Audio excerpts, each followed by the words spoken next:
Introducing Carvana Value Tracker, where you can track your car's value over time and learn what's driving it. It might make you excited. Whoa, didn't know my car was valued this high. It might make you nervous. Uh-oh, market's flooded. My car's value just dipped 2.3%. It might make you optimistic. Our low mileage is paying off. Our value's up. And it might make you realistic. Car prices haven't gone up in a couple weeks. Maybe it's time to sell. But it will definitely make you an expert on your car's value. Carvana Value Tracker. Visit Carvana.com to start tracking your car's value today.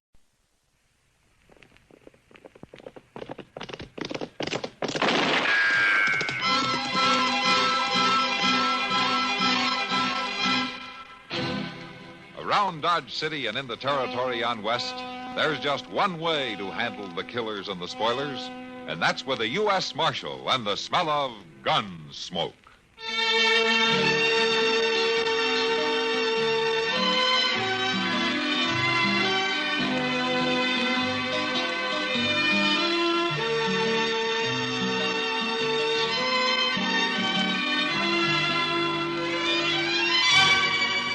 Gunsmoke, starring William Conrad, the story of the violence that moved west with young America, and the story of a man who moved with it. I'm that man, Matt Dillon, United States Marshal. The first man they look for and the last they want to meet. It's a chancy job, and it makes a man watchful and a little lonely.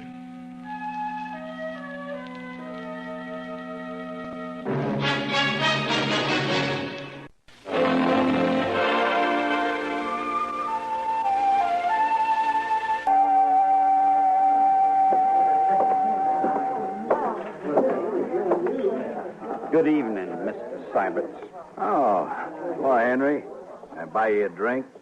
No, thank you, sir. What you come into a saloon for if you ain't gonna drink? No offense, Mr. Syberts. I just don't feel like a drink. Well, man's free to do what he feels like, Henry. Up to a point, he is, sir. You're all alike, you Southerners. We keep our word to men and to women. Now, is that what you're here for, to see that I don't run off? No man's going to shame my sister, sir. What are you talking about? I'm going to marry her in 2 days. Yes, sir, you are. Look, Henry, we postponed the wedding last month because I had to go to Abilene on business. I run a big ranch, and it takes a lot of hard work and time. And the ranch comes first. Now, can you get that through your head? I understand. I just hope for your sake you don't have to go anywhere this time. Polly wasn't proud having to call off the wedding last month. Now, suppose you leave that to me and Polly and keep your puppy nose out of this. I don't care for that remark, Mr. Syberts. No? And let's see what a young Confederate gentleman does about something he don't care for. Well, go ahead. You're wearing a gun. You can't bluff me, sir. All right, hold it, you two. Oh, get this little whippersnapper off my back, Marshal, before I shoot him. That's enough, Syberts. All right, Henry, get out of here. Go drink someplace else tonight. I'm not drinking, Marshal. You're still ahead. Now get out anyway. All right, sir. But don't you forget what I said, Mr. Syberts. I don't know if I ought to marry into a family like that or not. Marrying's your problem, Syberts. Just don't kill any of them, that's all. Have a drink, Marshal? I've got one at the table over there, thanks. Later, maybe, huh? Yeah, maybe.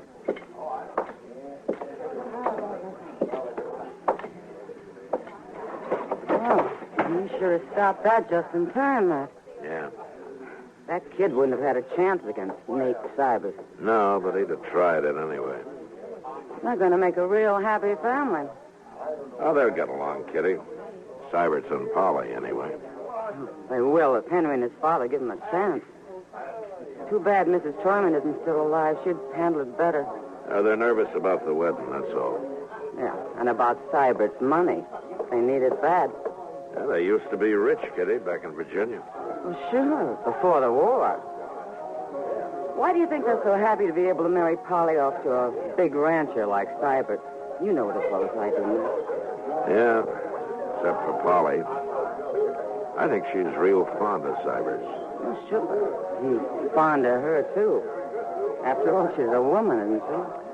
Yeah, I know. But maybe he'll settle down now. Quit running around so much. Yeah, I hope so. For her sake.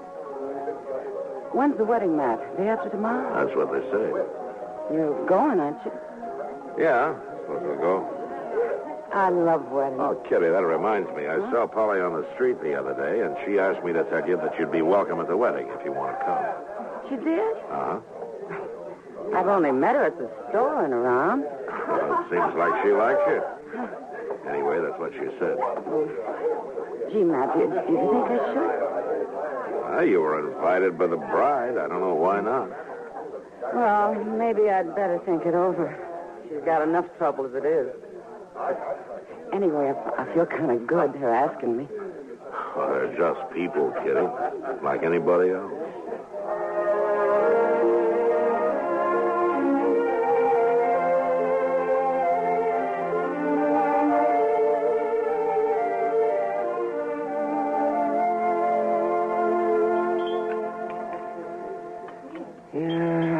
If there's anything I hate, it's a liar, Matt. What's the trouble now, Doc? These eggs.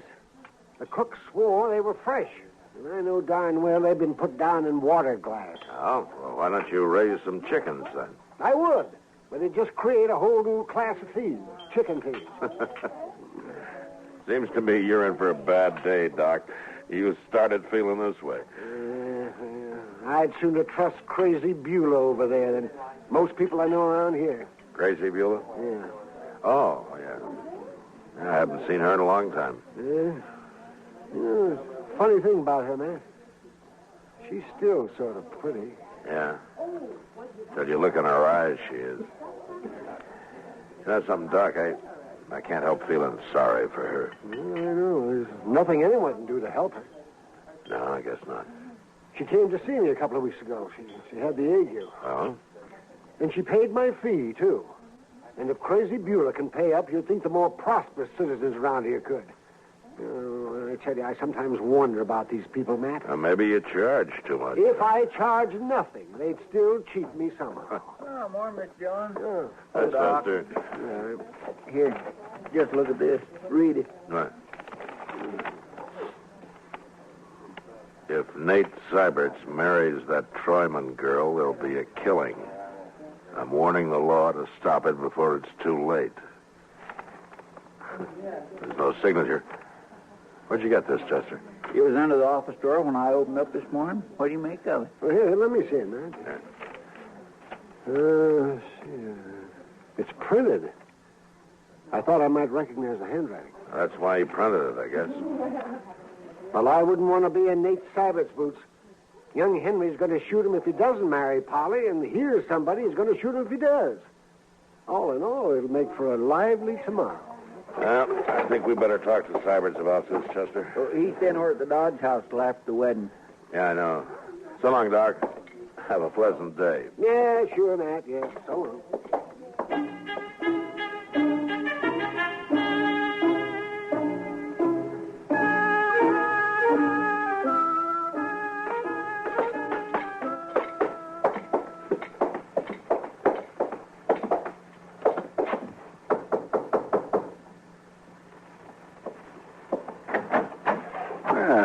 Marshal, Chester. Oh, Nate.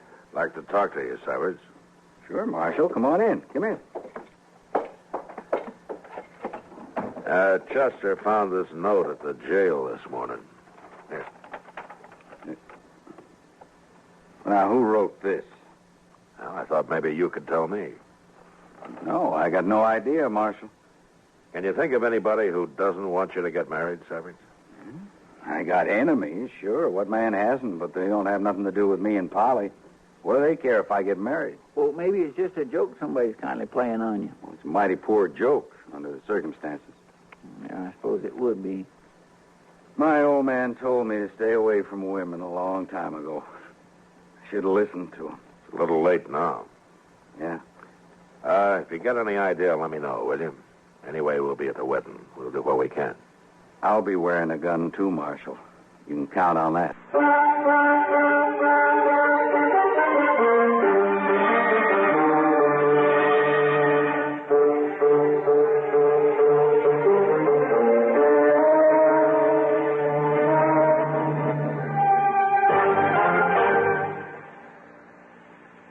The Red Cross means different things to different people.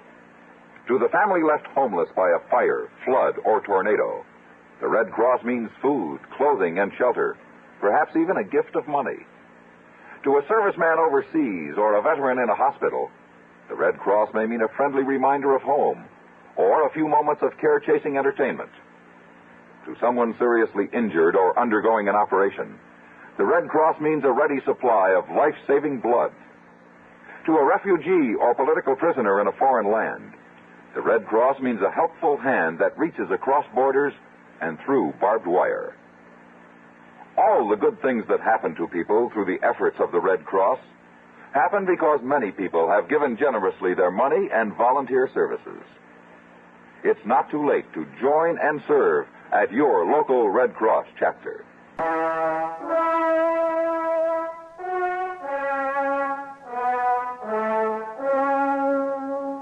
I didn't like the idea of a groom having to wear a 6-gun at his wedding, and even less the fact that a shooting might take place in church. So I went out to see the Troymans. Polly came to the door and ushered me into the front room, where her father and Henry were sitting. Can we fetch you something, Marshal? A glass of bourbon? No, thank you, Mr. Troyman. It wouldn't be very good bourbon, I'm afraid. Prices are up, money's down. Things haven't been easy lately. Well, not with this family, anyway. Please, Father. Polly, I hate to bother you this way, but it's important. Nothing happened to Nate. If he's run off, I'll find him. Quiet, Henry. Now let the marshal speak. He's all right, Polly. I just want to know if you can think of anybody who'd try to put a stop to the wedding tomorrow. Try to stop it? That's right. Marshal, I don't understand what you... Well, somebody's threatened to, Polly. I don't know who it could be, and neither does Nate Syberts. I talked to him about it. This is mighty strange, sir. It sure is. Is it true, Marshal? Yes, it looks that way. Well, who'd not want us to get married? Polly, when you took up with Nate Syberts, was there anyone else who might have been jealous about it? Uncommonly jealous, I mean, enough to start trouble tomorrow. Well, no, Marshal, there wasn't. What about Red Withers? Red Withers and I broke off 2 months before that, Henry. Besides, he's gone to Los Alamos. There wasn't anybody else, huh? No. Marshal, have you thought that maybe Nate Syberts himself might have started this? He didn't. How do you know he didn't do it? He ran out once before, and he's like... Henry. He's not that kind of a man, Henry, that's why. Now, let's not get all upset about this. I promise you, Polly, that Chester and I'll be there tomorrow, and we'll see that nothing goes wrong. Well, thank you, Marshal. I'll be there, too. Don't forget that. Sure, Henry. But don't come wearing a gun. Why not? Because I'll take it off you if you do. You're too ready to use it. Is there anything I can do, Marshal? I'll let you know if there is, Mr. Troyman. Yes. I'm sorry I had to trouble you with this, Polly. I understand, Marshal, and I thank you kindly. I'll see you to the door. Thanks.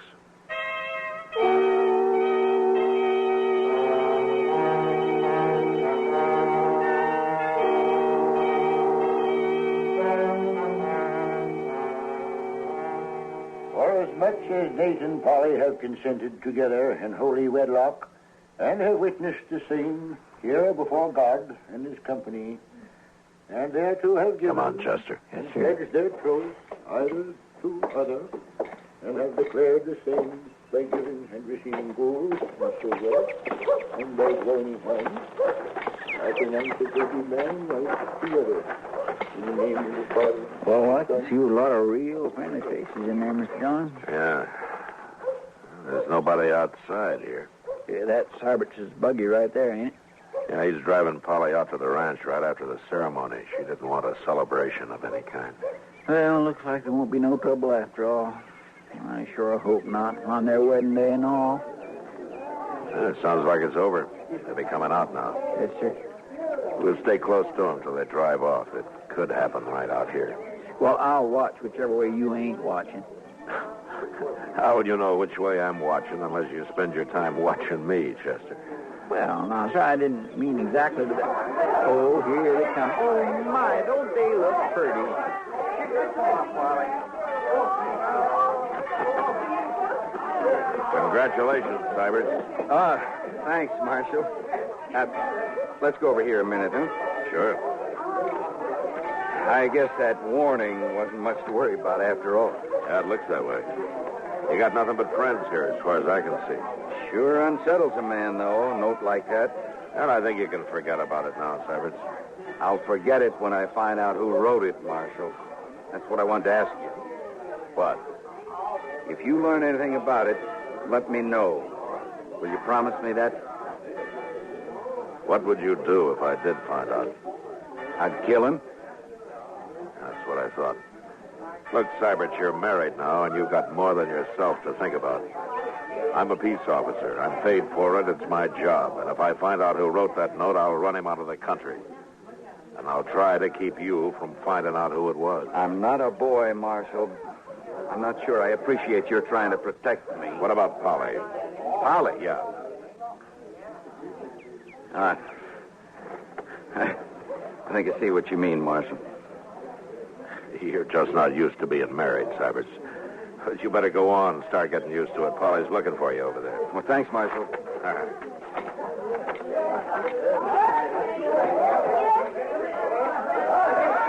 Are there anything wrong with Dillon? Nothing, Chester. Come on, let's see him off. Goodbye.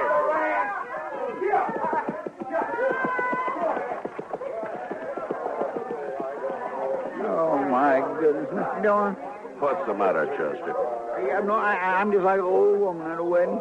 You know, they ought to have more weddings around here. But if you like him that much, why don't you do something about it? Well, my land, what could I do? Get married? Me? Get married? Oh, why not? Well, now, Mr. Dillon, you know I wouldn't be able to do that. Well, I don't make enough money to keep body and soul together just for me, let alone a wife and a lot of kids and in-laws and such as that. Well, you could start with just a wife. What? It's down that road Cybert's took. Come on, grab a horse. Anybody's horse.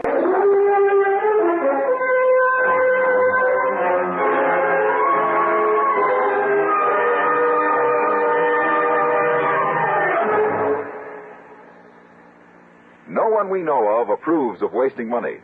In spite of that, however, we Americans are often guilty of wasting our money by the uses we make of our government facilities. Take the operation of the post office, for example. Mostly out of habit, many offices and individuals post outgoing mail at the end of the day. In addition, many people fail to include zone numbers as part of the address. In both ways, we're slowing down the entire system for delivering mail and adding to the cost of our postal operation. The problem is simple enough to solve. Start solving it tomorrow. If you will arrange to post letters and packages earlier in the day and include zone numbers on the return address as well as the outgoing address, you will help our post office operate more efficiently for you and at less cost, too. Remember, for faster, more economical service, mail early in the day and include zone numbers.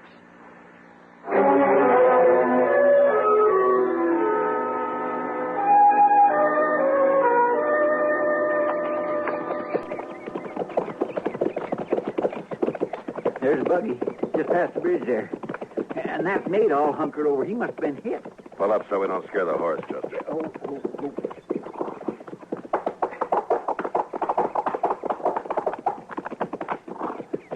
You take a look under the bridge. Yes, sir, I will.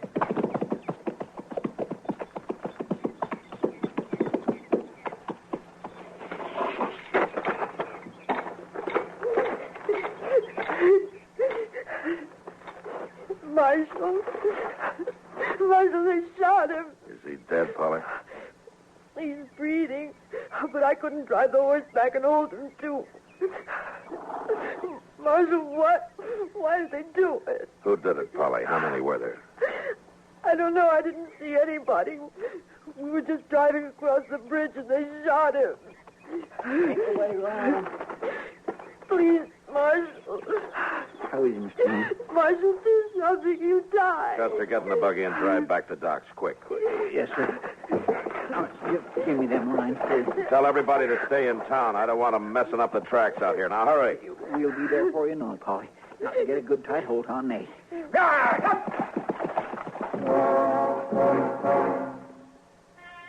As soon as the buggy had gone and the dust had settled, I looked around everywhere. I could see no one. And I walked back, followed Chester's horse tracks down off the wagon road. His were the only marks on that side of the bridge. So I crossed over to the other side. There I found the footprints of what must have been either a child or a woman. They led off in the direction of a small cabin about 300 yards away. I followed them, gun in hand.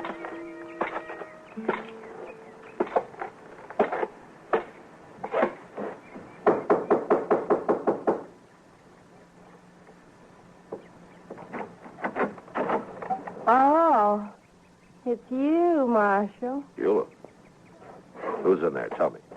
Nobody, Marshal. Nobody now that I'm not here. Get out of the way, Beulah. That's what Nate said. Get out of the way, crazy Beulah. Nate.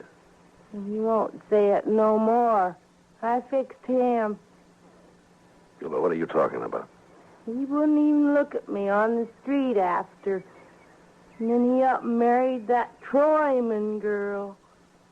You mean you shot him? I warned you, Marshal. I told you to stop the wedding. I told you what would happen. I told you. Why didn't you stop it?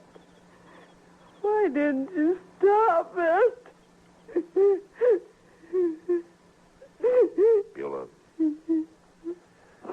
Beulah, take it easy now. You believe me, Marshal? What? Take a look in the cabin.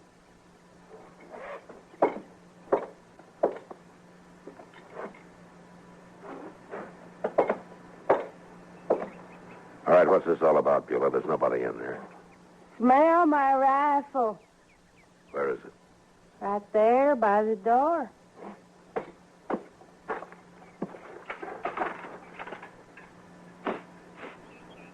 Yeah, it's been fired, all right. Did you really shoot Nate Savage, Beulah? I want the truth now. I said I would, didn't I? I hate him. Why, Beulah? Why did you do it? Tell me. No, I won't tell you. I don't have to. All right, Beulah, get your things. Let's go into town. I don't need nothing, Marshal. I got all dressed up and everything, see? See? Yeah, you look fine. I feel better now, Marshal. Now it's all over. He's dead, and I feel a lot better.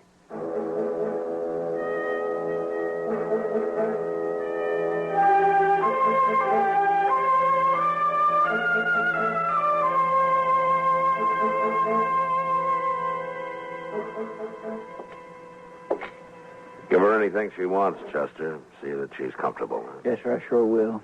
It sure beats all, though, don't it? Yeah. Well, I'm going up to Doc's. Maybe Cybers can talk now. You hurry up. Paul'll be back there any minute. All right.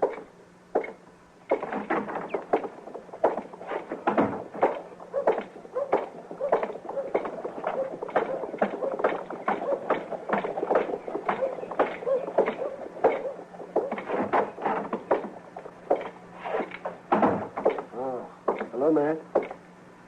How is he, Doc? I can't tell yet. But don't tire him out.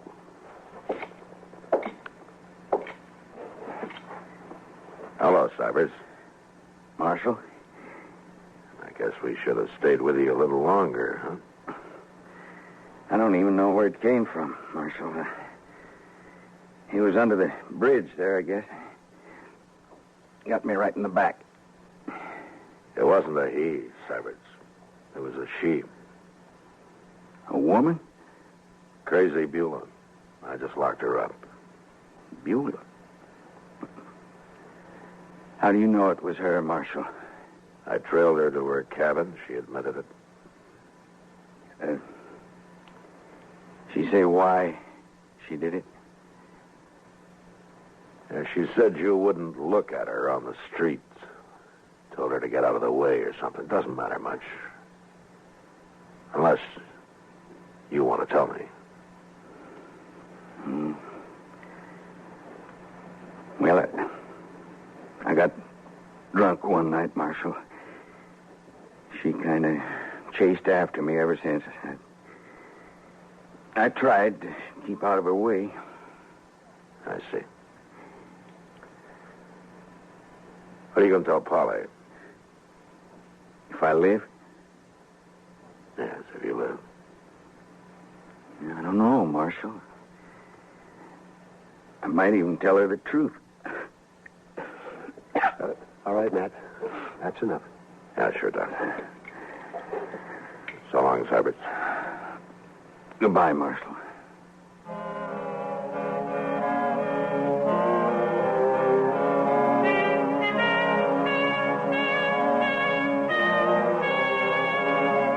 Two days later, Doc announced that Nate Syberts would live. And the next day, they moved him up to the Troyman house where Polly could nurse him. I never did know if he told Polly what it was all about. Maybe he didn't have to. Crazy Beulah never asked about him, never mentioned his name again. For her, it was all over and done with. And finally, somebody remembered she had people in St. Louis. And once I located them, I put her on a train and sent her off. She seemed quite happy about the trip. And more normal than I'd ever seen her.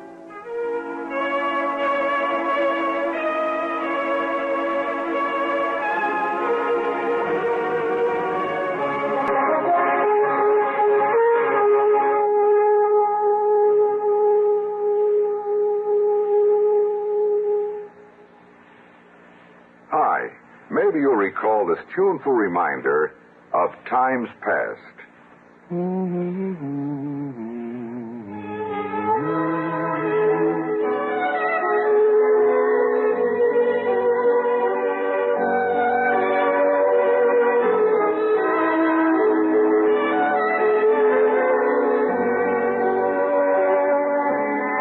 This is Dennis James with something else worth remembering. It's this. You're so right to stay regular with Kellogg's All-Bran. See, it's the normal, natural way to youthful regularity. The whole brand content of Kellogg's All-Bran supplies your system with all the bulk-forming food that you need every day. There's only one All-Bran. It's Kellogg's All-Bran.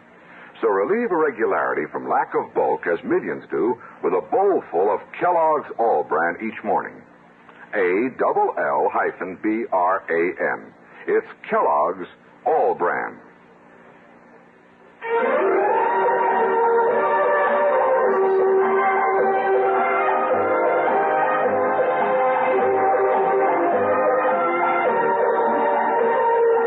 Gunsmoke. Produced and directed in Hollywood by Norman Macdonnell, stars William Conrad as Matt Dillon, U.S. Marshal. The story was specially written for Gunsmoke by John Meston.